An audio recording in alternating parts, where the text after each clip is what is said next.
ত্ৰৈলোক্য ঈশ্বৰ হৰি চৈতন্য স্বৰূপ কৃষ্ণ লক্ষ্মীকান্ত বিষ্ণু মোৰ স্বামী তোমাক বান্ধব জানি তোমাৰ আজ্ঞাক মানি তোমাৰ সেৱাৰ অৰ্থে আমি আসলতে আমি সেৱাৰ বাবে আহিছো। কিমান দিন থাকো আমাৰ কোনো কথা নাই, কিন্তু যিখিনি সময় থাকিম এইখিনি আমাৰ সেৱাৰ কৰ্ম। কাৰণ বৃক্ষডালে জন্ম পাবৰ দিনাৰ পৰা দুপতীয়া হবৰ পৰা সি অক্সিজেন মানুহক সেৱা কৰি আছে। কিন্তু আমি দুৰ্লভ মনুষ্য জন্ম পাই আনৰ সেৱাৰ কথা চিন্তা নকৰো। আমি সদায় বধ, আমি কংস। কংসৰ ভাৱনা যদি আহে আমাৰ ভাৱনা কিয় নাহে? ইয়াত এই কাৰণে কৈছে যে তুমি আহিছিলা আৰু তোমাৰ চৰণত সেই যিটো শক্তি, মহাশক্তি যাক নেদেখি, যি অব্যক্ত, যি নিৰাকাৰ নিৰঞ্জন, যি সদানন্দ, যি পৰমানন্দ, সেইজনৰ তাত আমি আশ্ৰয় লোৱা বাদে অন্য আৰু উপায় নাই। কত ৰজা মহাৰাজা ধনী দুখীয়া আহিল তালৈকে যাবই লাগিব, আৰু যিয়েই যায় সি একো লৈ যাব নোৱাৰে। এটা লৈ যাব, নাম।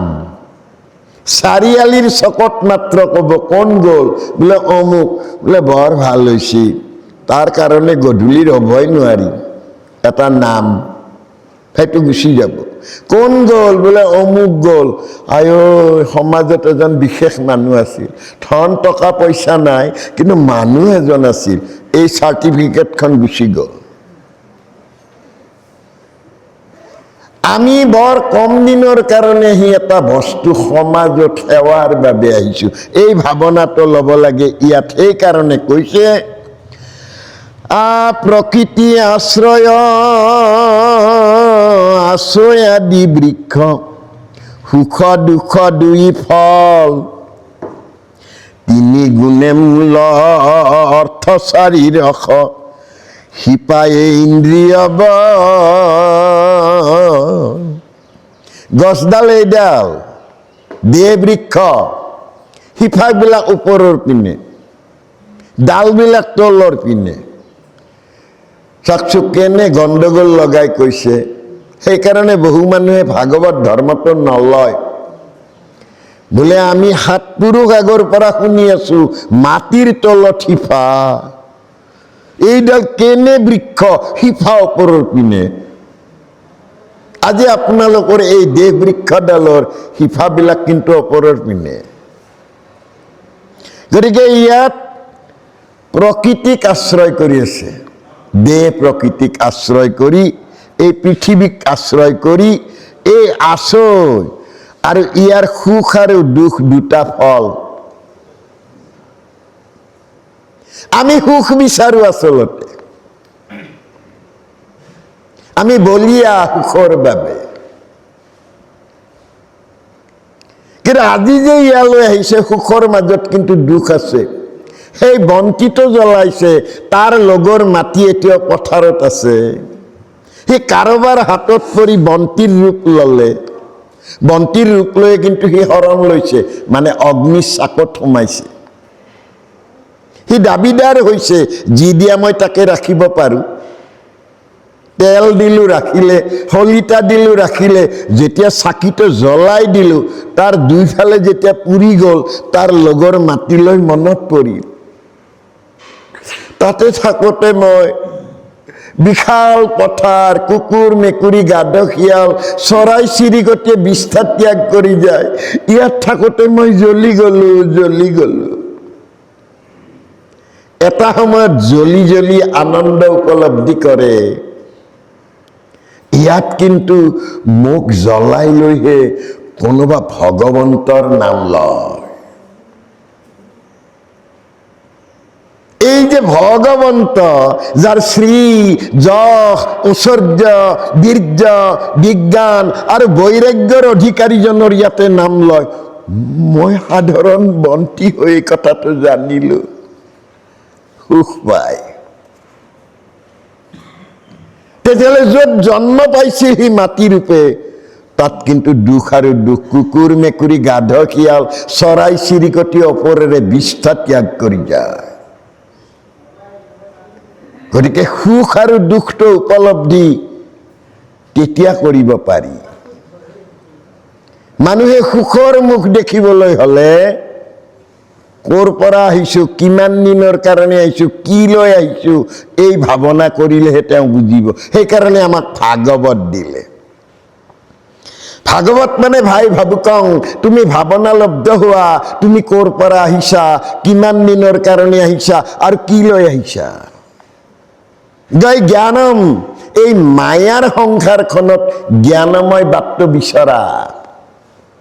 সংসাৰ মায়াৰ ক্ষেত্ৰ, ইয়াত জন্মগ্ৰহণ কৰিলে জীৱই মায়াই মাধুৰী পায়, আনন্দৰ সীমানা এৰাইতে নাপাৰে কোনো সন্ধি, সুৰুঙা নাপায়।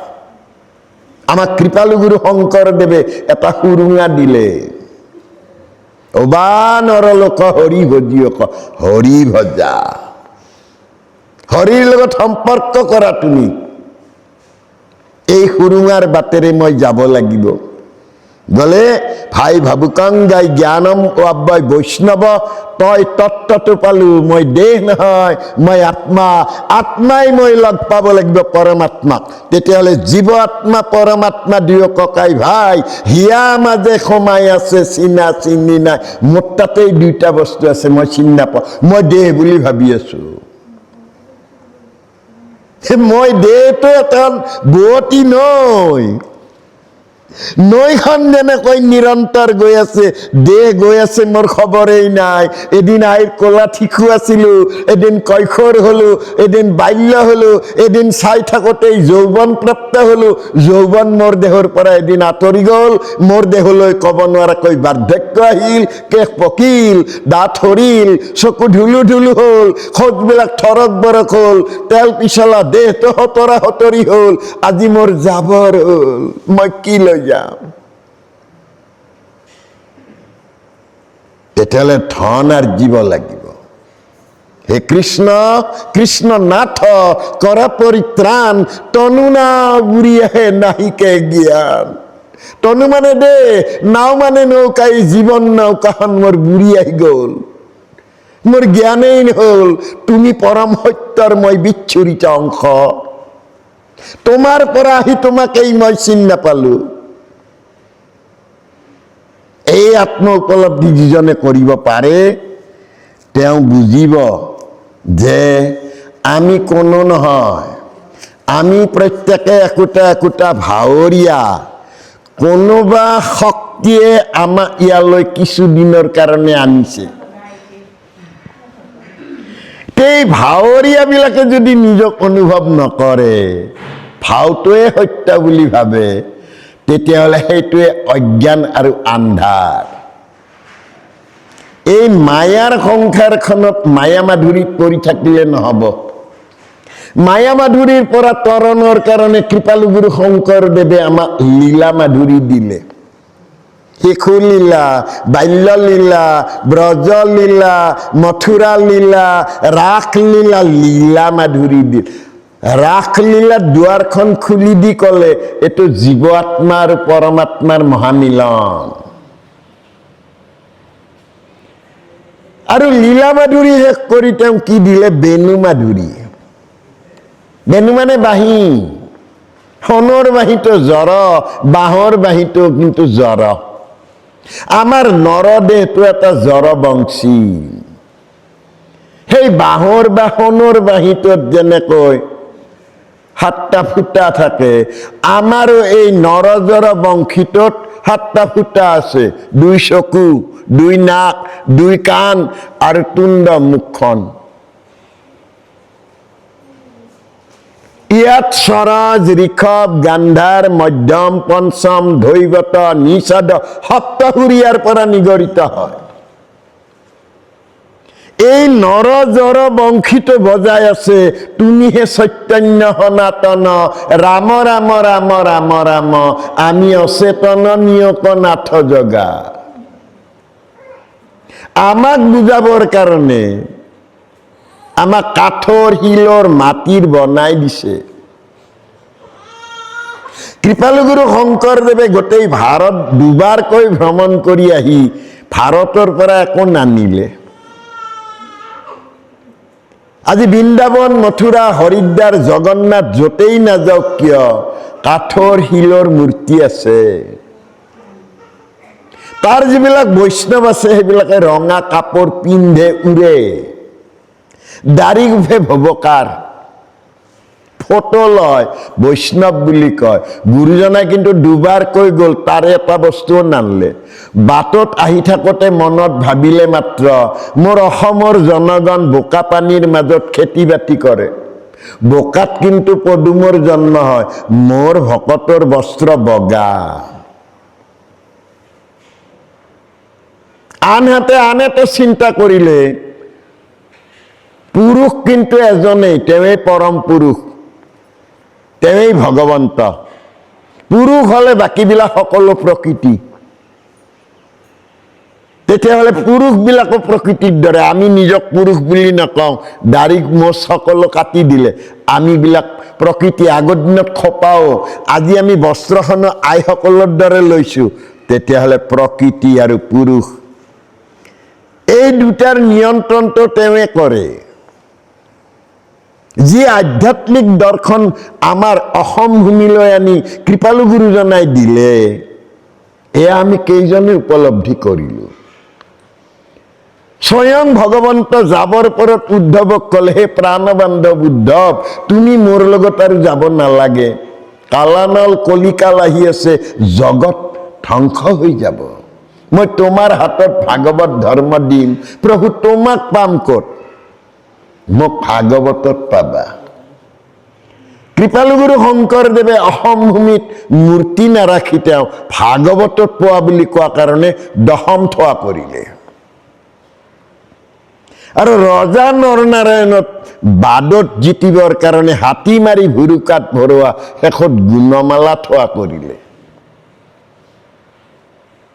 তেতিয়াহ'লে আমাৰ গুণমালাই বা দশমে কথা কয়, কিন্তু মূৰ্তিটো ভাঙি দিলে কথা নকয়। চুলতান মামুদে 17 বাৰ ভাৰত আক্ৰমণ কৰোঁতে সোণৰ ভগৱানবিলাক বস্তাত লৈ গ'ল, কিন্তু এটা ভগৱানেও নামাতিলে। আৰু ভাঙতেও সোণাৰীয়ে কোনো মাত নুশুনিলে। কিন্তু কীৰ্তন আৰু দশম যদি মেলি চায়, তাত কিন্তু লগে লগে পাব ৰাম নিৰঞ্জন পাতক ভঞ্জন। তেতিয়াহ'লে ইয়াৰ গুৰুত্ব বা ইয়াৰ তত্ত্ব উপলব্ধি কৰিবলৈ এখন সমাজ গঢ়িছিল কৃপালুগুৰু শংকৰদেৱে। আৰু সেই সমাজখনক আগবঢ়াই নিবৰ নিমিত্তে নামঘৰৰ উৎপত্তি হ'ল। গুৰুজনাই দুই ভাগে ক'লে যে আমি সমূহ ৰাইজে একত্ৰিত হৈ বহিবৰ কাৰণে আমাক নামঘৰৰ প্ৰয়োজন। কিন্তু সাৱধান, এই নামঘৰেও কিন্তু কথা নকয়। আমাৰ দেহবিলাকো একোটা একোটা নামঘৰ বুলি ক'লে, মুখে লোৱা নাম হৃদয়ে ধৰা ৰূপ, তেৱেহে মুকুতি পাইবা কহিলো স্বৰূপ। এই দেহ নামঘৰটোক মই নামঘৰলৈ ৰূপান্তৰিত কৰিব লাগিব, কাৰণ এই দেহৰ পৰাহে নাম ওলায়। এই দেহটোৰ পৰাহে মই উপলব্ধি কৰিব পাৰোঁ, আত্ম উপলব্ধি কৰিব পাৰোঁ। এই দেহৰ পৰাহে মই চৰাচৰ জগতৰ সকলো জীৱৰ প্ৰতি দয়া, ক্ষমা, মমতা, স্নেহ, কৰোণা এইবিলাক উপলব্ধি কৰিব পাৰোঁ। অৱশ্যেই সমাজ এখনক ধৰি ৰাখিবৰ কাৰণে অনুশীলনৰ গৃহ হিচাপে নামঘৰৰ আৱশ্যকতা আছে। কৃপালু গুৰুজনাৰ দিনত কোৰ্ট কাছাৰী এইবিলাক থানা নাছিল, নামঘৰতে সকলো কাম কৰিছিল। গুৱাপান দি আঁঠু ল'বলৈ দি ইজনে সিজনক আঁকোৱালি ল'বলৈ কৈছিল। আজিৰ পৰা ঈৰ্ষা আৰু অসূয়া নাই, তেতিয়াহ'লে বিচৰালয়ো নামঘৰতেই হৈছিল। ইমান উদাৰ চিত্তেৰে নামঘৰত সমাজ এখনক আগবঢ়াই নিব পৰাকৈ একোটা দেহ নামঘৰ থাকিব লাগিব। ইয়াত সৎ মনোভাৱ থাকিব লাগিব। আমি এই মনোভাৱেৰে আগবাঢ়ি আহিব পাৰিলেহে আচলতে দেহত থকা এই বেয়া কৰ্মবিলাক আমি আঁতৰাব পাৰিম। ইয়াতো ক'লে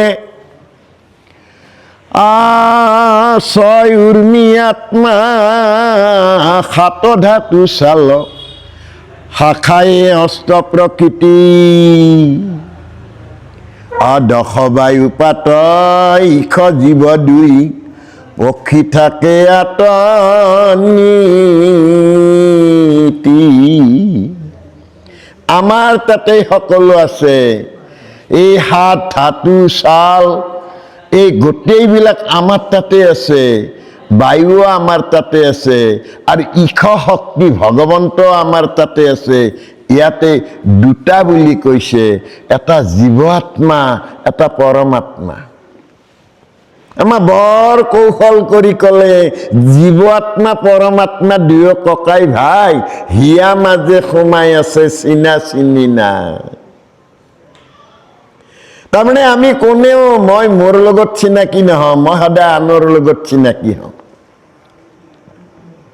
আমি কোনোবা মানুহ লগ পালে সুধো আপোনাৰ ঘৰ ক'ত, ল'ৰা ছোৱালী কেইটা, মাটি বাৰী কিমান, কিন্তু মই মোৰ লগত চিনাকি হোৱা নাই। মই বাৰু কোন, মই বা আহিছো ক'ৰ পৰা, মই বা কিমান দিনৰ কাৰণে আহিছো।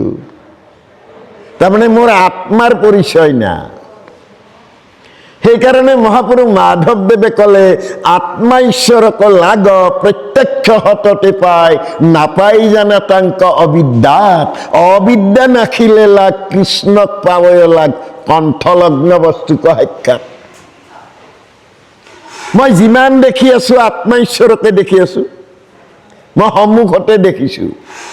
কিন্তু আমাৰ গণ্ডগোলটো লাগে তেওঁ দাস, এওঁ কৈৱৰ্ত, এওঁ কেওট, এওঁ দুখীয়া, তেওঁ কণা, তেওঁ অন্ধ। গতিকে মই ঈশ্বৰ বিচাৰিয়ে নাপাওঁ। কিন্তু ভগৱন্তই বাৰে বাৰে ক'লে সমস্ত ভূতত ব্যাপী আছো মই হৰি, সবাকো মানিবা তুমি বিষ্ণু বুদ্ধি কৰি। আমি বিষ্ণু বুদ্ধি জ্ঞান নকৰো। আমি এক ঈশ্বৰৰ যে সন্তান, এই ভাৱনাটো আমি নানো।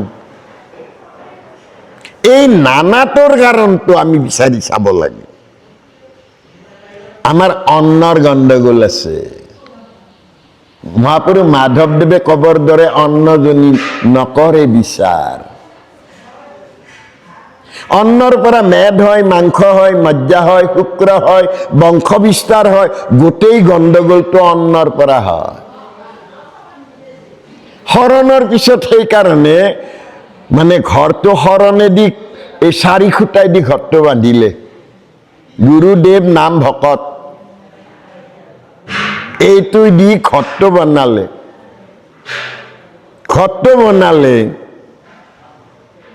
সেই দৰ্জা 3খন ৰাখিলে, কাই বাক্য মনৰ। কিন্তু ছাদ ঢালাই দিব কৰিব লাগিলে ভজন ল'ব লাগিব, তাৰমানে আৰু ওপৰত যাব পাৰিব।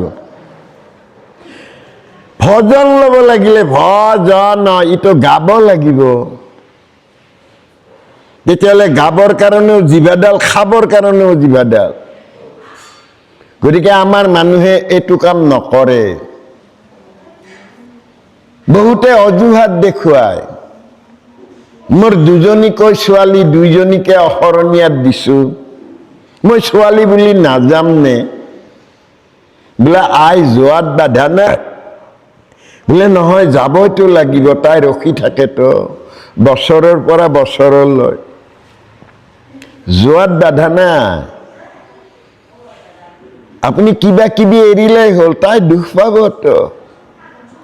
তাই দুখ পাব নে তোমাৰ ইন্দ্ৰিয় বিলাকে দুখ পাব যে এই আজি আহোঁতে একেবাৰে তেতিয়াহ'লে মই মোক ত্যাগী কৰিব পৰা নাই। মোৰ আসক্তি নামৰ সেই দুৰাচাৰ মনটোক মই নিলগাই থব পৰা নাই। মই মোহশূন্য, বিষয় শূন্য, বাসনা শূন্য, লিপ্সা শূন্য অৱস্থালৈ যাবলৈ মই চেষ্টা কৰা নাই। সেইকাৰণে মোৰ 2খন হাত থকাৰ পিছতো আৰু এখন মই হাত উলিয়াই লৈছো নিজাকৈ, অজুহাত। ছোৱালীটোৰ তাত বছৰৰ মূৰততো মই যাবই লাগিব, যোৱাত বাধা নাই। তেতিয়াহ'লে আৰু এখন হাত তুমি ওলাই ল'লা, অজুহাত তাই কষ্ট পাব তো, সেইকাৰণে যাবই লাগিব, খাবই লাগিব।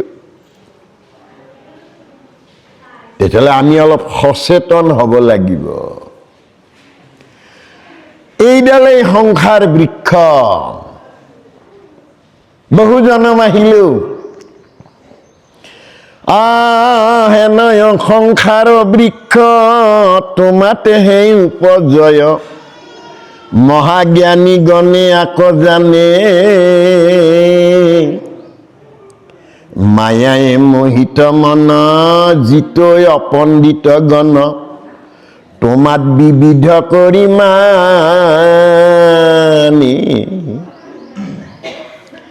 এডালেই বৃক্ষ, অৱশ্যে ডাল পাত বহুত আছে, গছডালৰ গুৰিত দিলেই হয়। যিটো আমাক ক'লে বৃক্ষৰ মূলত যেন আনি দিলা জল, হয় ত্ৰিপিতি জানা ডাল পুষ্প ফল, গুৰিত নিদিয়া যদি ডালত সিঞ্চয়, ডালে মূলে ফলে ফুলে কেহ নাপাও। গতিকে অপণ্ডিত গণে তোমাক বিবিধ বহুত বুলি মানে, কিন্তু বস্তু এটা, অসন্তৰ ৰক্ষাৰ হেতু বহুবিধ ধৰা ৰূপ, দুৰ্জনক বিনাশিবা বলে, তোমাৰ চৰণ নাৱে গোখোজ সমান কৰে, সংসাৰক ভকত সকলে। সংসাৰ ভৱ সমুদ্ৰ, এই ভৱ সমুদ্ৰ আমি তৰি যাব পাৰো এই টনু নৌকাখনেৰে। কিমান? গৰুৰ খোজৰ দৰে। এজন মানুহে ডেং দিলে 100টা গৰুৰ খোজ পাৰ হৈ যাব পাৰে। তেতিয়াহ'লে সংসাৰ তৰিবৰ কাৰণে অন্য আৰু চিন্তা নাই। সন্তৰ ৰক্ষাৰ হেতু ভগৱন্তই আমাক দিলে, বেলেগ বেলেগ দিছে যদিও তেওঁৰ চৰণ চিন্তাটো শুদ্ধ হ'ব লাগিব। সেই দুখানি অভয় চৰণ মই চিনি পাব লাগিব, আৰু চিনাকি কৰাই দিব মোক সাধু বৈষ্ণৱে। সেইকাৰণে গুৰুজনাই ক'লে যে বিষ্ণু ভকতৰ সংগ লৈবা প্ৰথমত, গুৰু মানি শুশ্ৰূষা কৰিবা ভাল মত। তুমি সাধু সংগ লোৱা, সাধু সংগই তোমাক মাৰ্গদৰ্শন কৰাই দিব। ক্ৰমে তুমি ভ ক আৰু দন্ত্য ত, এই তটোৰ তত্ত্বটো পাবা তুমি, কিন্তু ভক ভকাই থাকিলে নাপাবা। আমাৰ সমাজত ভ আৰু কটো বেছি আছে, আৰু তেওঁলোকে ভক ভকাই থাকে। তেতিয়াহ'লে ততৰ তনু মন প্ৰাণ মই অৰ্পণ কৰিব লাগিব, আৰু জানিব লাগিব মই অহাও নাই, মই নাযাওঁ, মোক তুমি আনিছা ভাৱৰীয়া ৰূপে, মই ভাও দিছো, কোন মুহূৰ্তত যাব লাগে মোৰ ঠিকনা নাই। সদায় সেইকাৰণে মৃত্যু স্মৰণ কৰিব লাগে, কাৰণ কোন মুহূৰ্তত কেতিয়া মই যাম মই নাজানো, তুমি কিন্তু জানা। আৰু সদায় সাজু থাকিব লাগে, যেতিয়াই নিয়ে মই তেতিয়াই যাম। এই পামত মই কিয় থাকিম? পামত মই এনেই নাথাকো, খেতি কৰিব আহিছো ইয়াতে। মই খেতিত মই আৰু কোনো হকা বাধা নুশুনো। মই এই খেতি কৰি যি মই আনন্দ পাম, তাতেই মই কৃষ্ণক পাম। ইয়াতো এই নিমিত্তে কৈছে, আই আপুনি ভকতে তৰি ইঠাৱতে গৈলা এৰি, অতজু পাদ পদ্ম নৌকা দুই, মুক্ত হৈল বুলি যিটো তোমাৰ চৰণে ৰৈ, দুনাই হিত পৰৈ ভ্ৰষ্ট।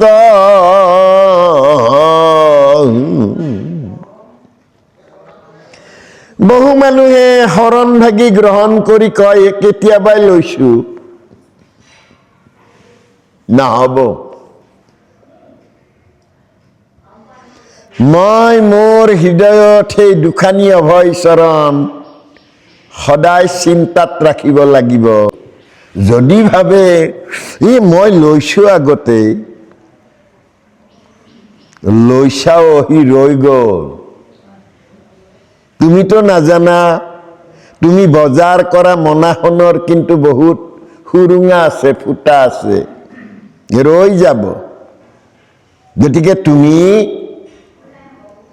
এইটো নাভাবিবা তৰি যাবৰ কাৰণে মুক্ত ভৈল বুলি যিটো তোমাৰ চৰণ এৰৈ, দুনাই সিটো পৰৈ ভ্ৰষ্ট হৈ।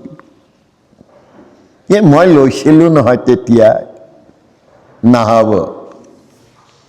মৃত্যুৰ মুহূৰ্তলৈ তোমাক চিত্ৰগুপ্তই নম্বৰটো দিয়ে আছে।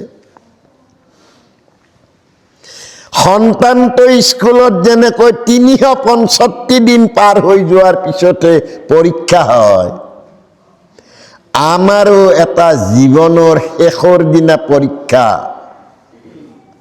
সেইদিনাহে হিচাপ নিকাচ হয়। তুমিহে ভাবিছা মই শৰণ লৈছো, তোমাৰ জমাৰ ঘৰত কিবা আছে। সেইকাৰণে ইয়াতে সেই কথাটো কৈছে যে মই তৰি গলো, মুক্তি হইলো তোমাৰ চৰণ এৰৈ, আৰু মই কিয় এতিয়া লাগে, আৰু মই লৈছো নহয় কেতিয়াবা। দুনাই সি ভ্ৰষ্ট। তজু নাম মুখে লৈ, হৃদয়তৰ উপধৰৈ, আশিসিজনে নিস্তৰৈ সংসাৰ। ধৰিবাহাই অৱতাৰ, হৰিবা ভূমিৰ অভাৰ, কিন ভৈলয় আনন্দয় আমাৰ।